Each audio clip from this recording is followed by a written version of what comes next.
Hi, I'm your host Vasco Duarte. Welcome to the Scrum Master Toolbox podcast, where we share tips and tricks from Scrum Masters around the world. Every day, we bring you inspiring answers to important questions that all Scrum Masters face day after day. Hello everybody, welcome to a very special bonus episode. And this week joining us to discuss learning how to be a product owner for DevOps teams is Evgeniia Balyasin. Hey Evgeniia, welcome to the show. Hi, thanks for inviting me. Absolutely. It's a pleasure to invite you and have you here on the show to discuss a topic that we don't often touch on. I mean, we will be talking about the role of product owner, which is a very common role in Agile, but applied to a DevOps environment. So let's start with the problem that you, as the product owner, you were facing. What was the problem that you had when you started as a product owner for what was then a DevOps team already, but of course you were coming in as the product owner for that DevOps team? Yeah, so I came to the DevOps team and I had this experience twice, and in both cases, the DevOps team didn't have the product owner before. And what I found, what surprised me or what was the challenge for me, that the DevOps is a kind of special thing. So of course, everyone is a special, but like for the DevOps, there are a lot of different incomes. For example, they have a lot of the maintenance work they need to do, like update some services and so on. Then there is also the request from others, okay, create a pod for me, create an instance for me. Oh, my MongoDB is not working. And those come like almost every day, right? Like this is exactly. Not something you can necessarily predict even. Exactly. And so there is like big amount of work of that. And on top of that, the DevOps wants to make some automation to actually improve their operational stuff. So this is one thing. Another thing that you don't develop for the customers, which are users which use your app. You develop for the teams which is super close to you. So the good thing there is that you receive immediate feedback, but the kind of also the challenge that you always need to be in communication with them to see what is missing, what is not. And since every time that there is something is broken, for the teams, it's also might be the priority changing. And as a DevOps team, you can start to work on something, but then something else coming, and then you're like, oh, what I should do. So I would say the main problem is a big amount of the maintenance work and requests which have to be managed. And when you talk about maintenance work, some people in the audience might hear, but my team also has maintenance work. But if I understood you correctly, what you meant was that there's some predictable maintenance work, but there's a lot of interrupt style maintenance work, right? Like things that may come, in the middle of the day or an urgent topic or something like that. Exactly. I think in the usual product teams, they normally we are working on the feature, and if you have time, we work on the tech debt. And then if the team is good organized, in my experience, the tech debt takes 20% or something. And then you can plan it, you plan it on the sprint and so on. For the DevOps, it comes not sometimes it can just come and say, oh, this alert is not working, you have to fix this alert. Maintenance or request, you can decide how to count it, but what I mean about the maintenance, I mean this stuff. Or it might be, for example, we find out that one of our service needs to be updated in the next week because we just forgot about it, but now it's coming and we have to do it. So all this part I mean by maintenance. And of course, that affects directly the role of the product owner. So tell us a little bit more. You were coming in as the PO into an environment like you just described with this different type of incoming pieces of work or types of work. And a lot of it also interrupted, or interrupts, not necessarily things that you can plan. And you came in as a product owner. So I'm guessing, and I don't know because we haven't talked about this, but I'm guessing that it felt a little bit chaotic for you, right? It is. Yeah, it's really chaotic. I mean, and as a PO, when you used to have there is a backlog, we are working on that and that priority, it just doesn't work exactly like that. So you have to adapt to such chaos and probably structure the chaos as much as possible. And from that perspective, so as a PO coming in, what were the things that were the hardest for you to adapt to? Because of course, that takes some adaptation, right? Like you don't just come in and magically integrate all of that difference in DevOps teams into how you work. So what were the things that were hardest for you as a PO to adapt to? I think so. Those like maintenance and the biggest amount of work is one thing, but another one was about, I would say that DevOps usually have those silent mindset as well. So they used to help to the people. They are super open to requests from others because they think like, oh, there is a 5 minutes, I will help here and so on. So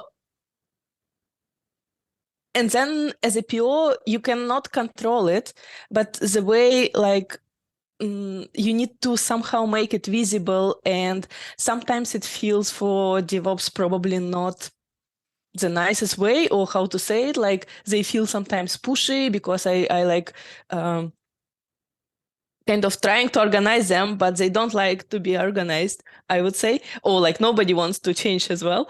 So I think this is I feel that this was the hardest stuff for me, like to get used to this mindset that there are people who are already in the company, who answer different requests from other people. They already have connections, and now you are coming and saying, "Oh no, we want to move this direction, so we want to have those OKRs or something," and then we have to plan it in advance. They're just not used to it. So this anti-pattern of just wanting to do whatever comes at them, like, being flexible, adaptable, and wanting to help others, which all are good things, of course, creates chaos for you as a product owner. And then you come in and you try to help them organize their work. But what other anti-patterns have you seen in in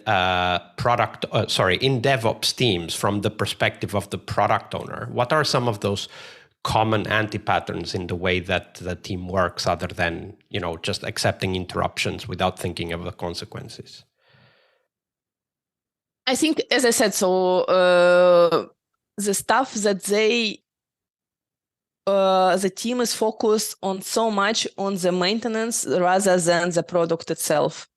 And I think, and then you are the product owner, so you have to own some products, but there is like hard to find the products because there are just a lot of maintenance work. I can give you examples that recently we started to organize, like to see what the scope of our work. And then it was like around 15 or 20 topics we have to manage.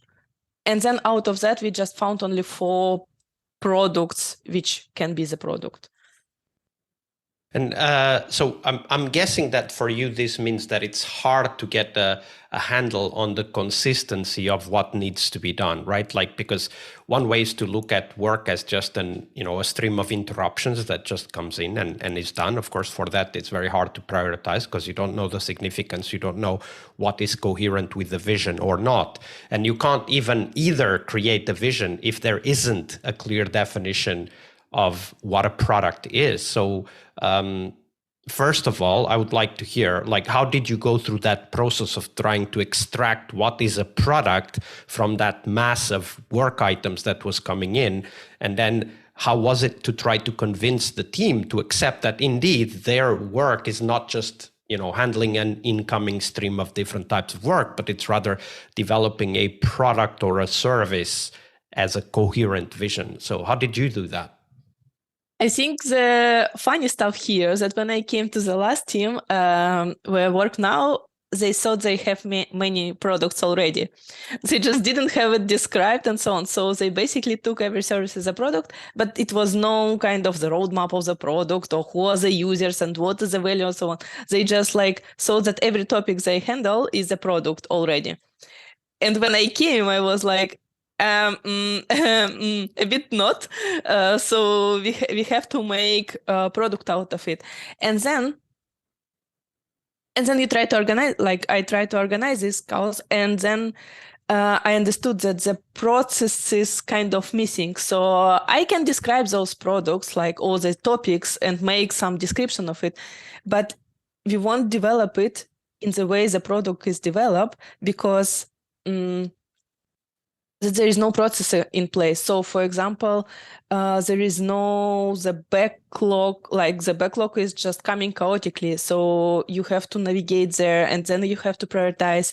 So what we started to do, we started like together with agile coach and the team lead or lead link in our case, we started like to create the move to Kanban approach and also involve every team and every team member to the topic.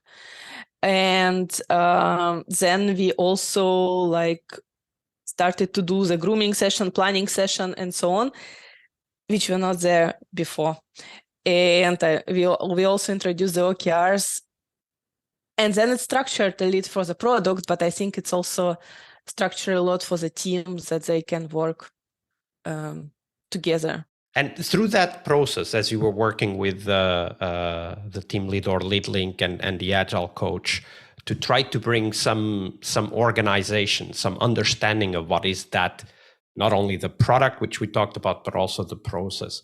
How did you come to agree on what would be a good way to organize the team's work? Like, did you have like workshops? Did you ask the teams? Did you bring something that you already had experience with? How did you come to that agreement of how the process would be like for that team? So I think my mistake was that based on my previous experience and my previous work, I thought that I will say, oh, this works the best. And then the team somehow listened to that. And of course, it didn't work. So how did they react? Now I'm curious. They said it's too much changes. Okay. That sounds familiar.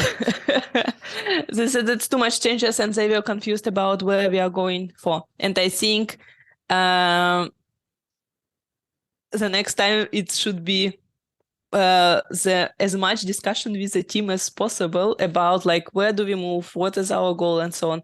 We didn't do those workshops, and I think it was a mistake.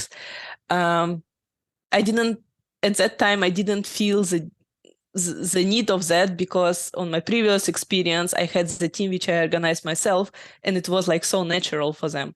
And I thought it will be same here, but it wasn't because the team was already kind of there. And the team had maybe already kind of a strong self-identity. Exactly. And this is exactly about it and self-identity of the team and self-identity of the members.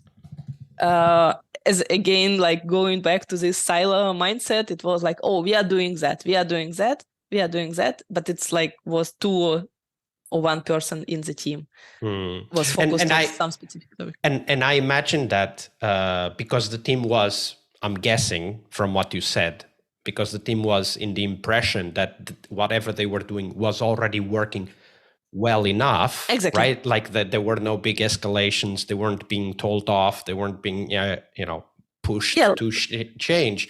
They didn't really understand what was the reason for them to change, right?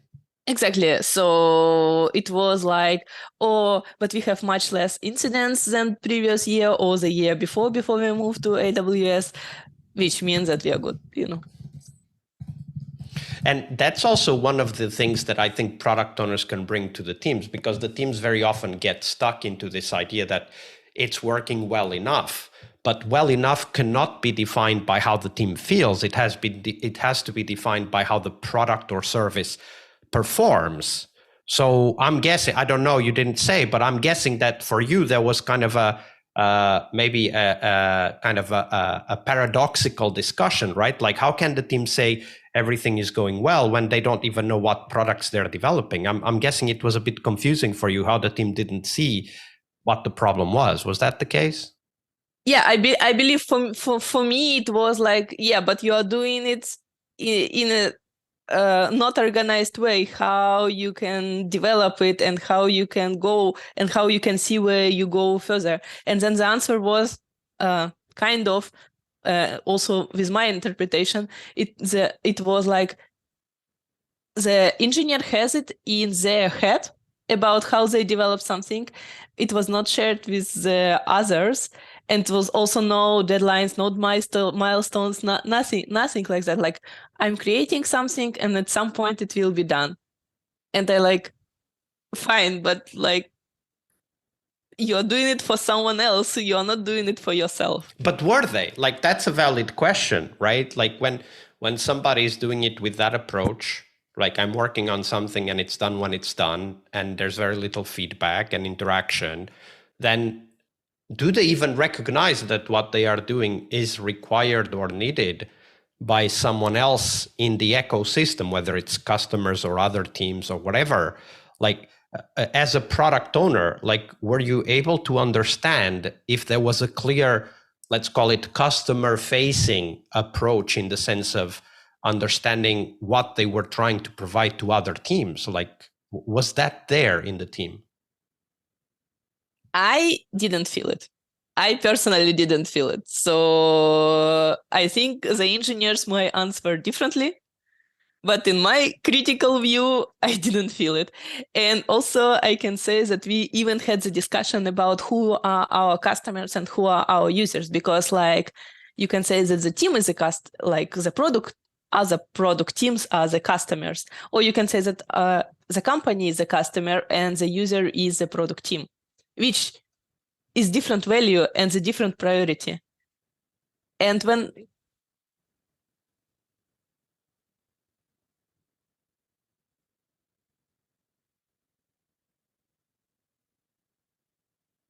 we started this discussion, and actually it ended up that we even currently changing the mission of the team. But it, again, like, since it's a change and it needs to be digested, it took like quite long on my point of view. So one of the things that I take from this conversation is that a strategy that we as product owners can introduce to the team is to have a discussion not on how they work, but rather on who's our customer, what is important for them, what do they need from us. And that could be a strategy to start to introduce what the change is. We don't know what the change might be yet, but we can start by changing the direction, right? Like understanding like who's the customer, what do they need from us, how do we want to serve them? Does that sound reasonable? Yeah, that sounds reasonable. And I can say to you that we started like to do interviews with the team, and I didn't do it myself. I also invite the engineers with me to those interviews, and the answers from the teams were probably not so much surprises, but it was kind of surprises about what DevOps engineer is thinking and what the teams really needed.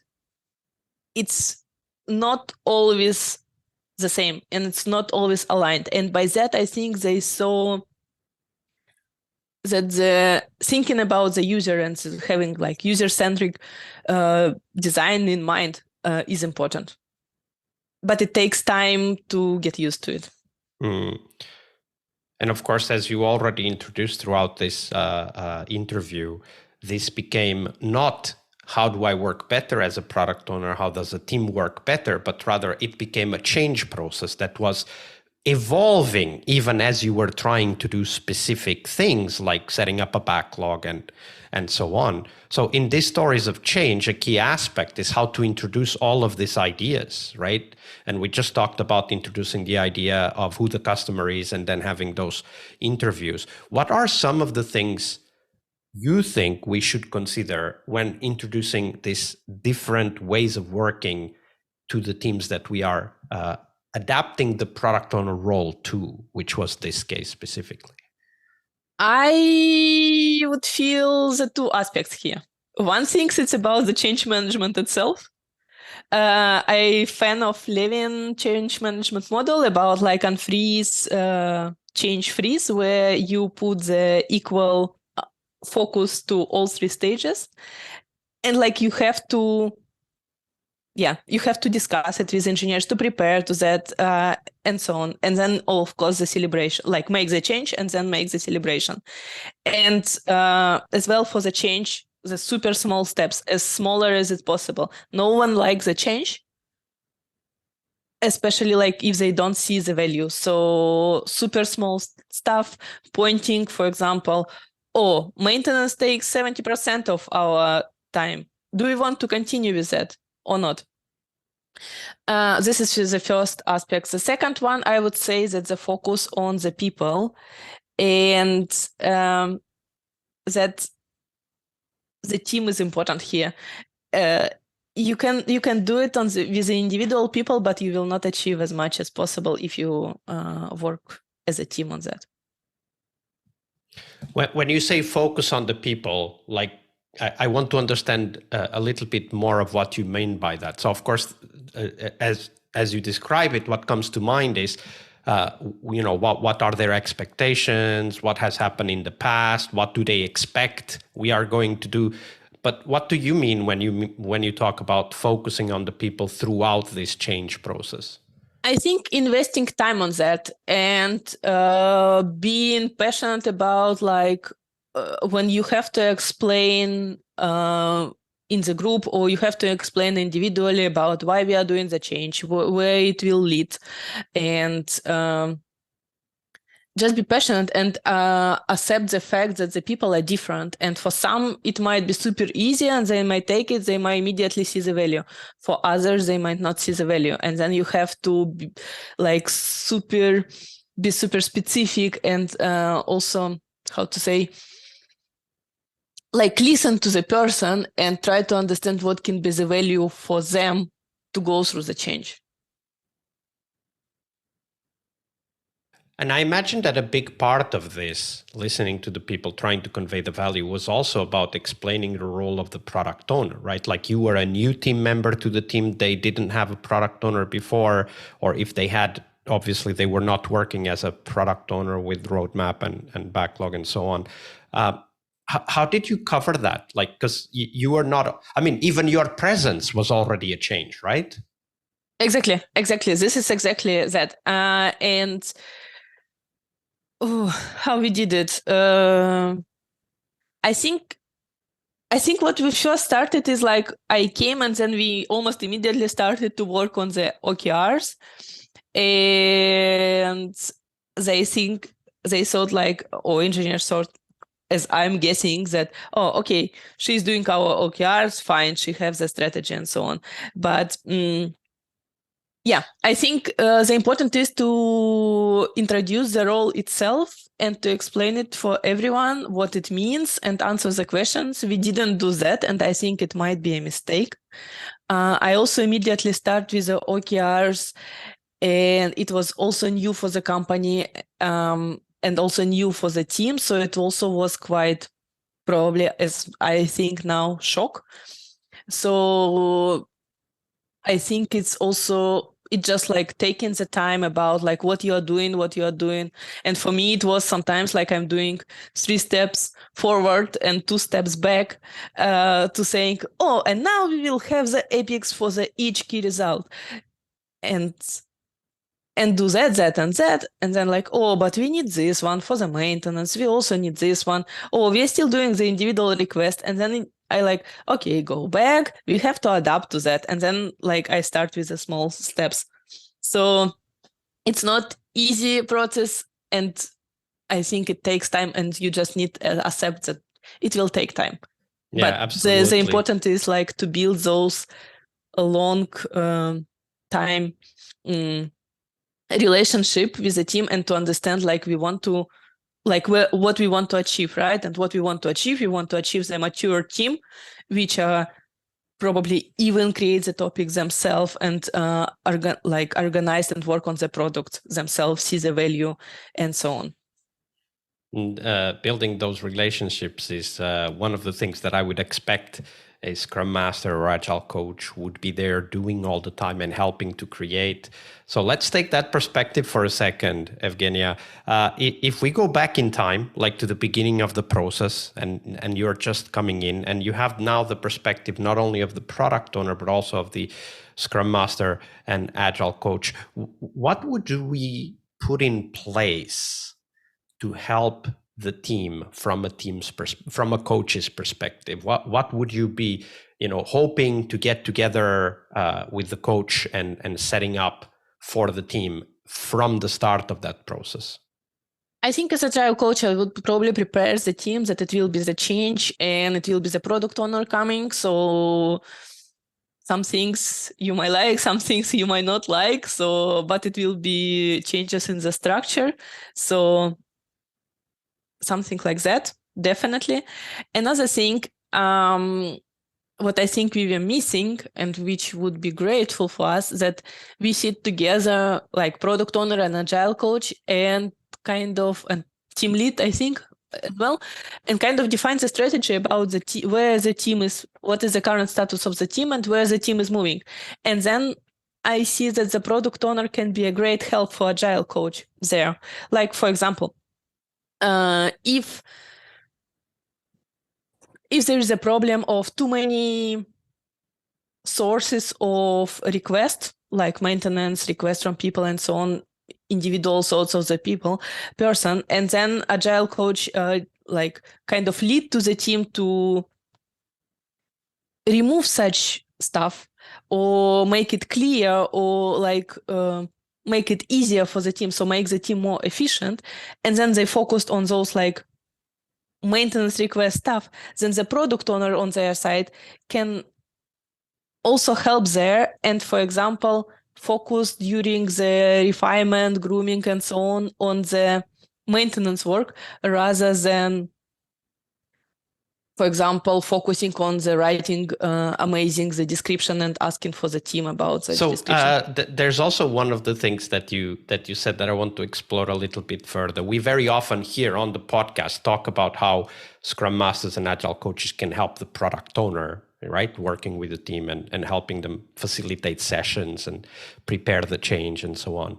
But you also mentioned that when it comes to process and defining the strategy for the team and handling these multiple sources of work, the PO can be great help for the agile coach. So let's develop that a little bit further, especially when it comes to DevOps, which has, as we just discussed in this episode, a different mode of operation, right? Like this multiple sources of work, lots of interruptions and so on. How can the PO further help the Scrum Master and Agile coach to help the team kind of solidify and make clear what their process should be and even what their strategy should be regarding the future? As a PO, I can offer to Agile coach also kind of the roadmap, strategy, OKRs, and so on. Such a PO fun. And I think it would be also helpful and visual for the team about like to understand where we are going, and like the team has a mission. There is the agile coach who probably works on the team that they achieve this mission, but then there is also some kind of way, so the roadmap, milestones about like where the team is going, as example. Yeah, and I was actually thinking something that you mentioned a few minutes ago, as you talk about the product owner offering the roadmap, the OKRs, helping to define the mission. I was just thinking that when we look back at the change process, maybe there's a specific step which is also related to the team accepting the change, which is helping the agile coach redefine the identity. Right? Like, so the team does not need the product owner to define who they are and even not how they work, but they do need the product owner to define why they are doing the work that they are doing and what work might fit that why, right? So I was actually thinking that working on the roadmap and the OKRs and customer interviews as you did, with the aim, with the perspective of redefining the identity of the team so that they understand, okay, our identity is changing, so it's easier to accept the other changes that are coming along with it. Does that make sense for you? I think so. And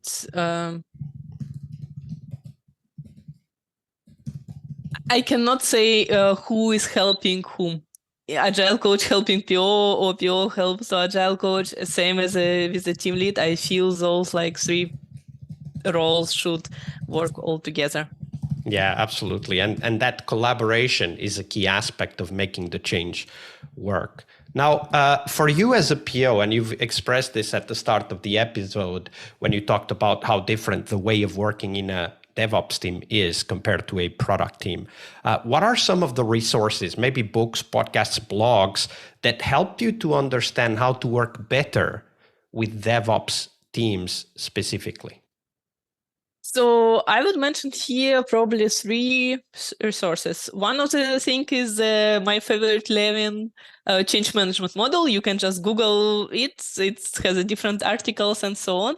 But any change management model where you can plan the change and not just like do and expect that something is happen. This is one focus. Another thing is I like newsletter, and if you have a chance, go to the workshop of Rob Lambert.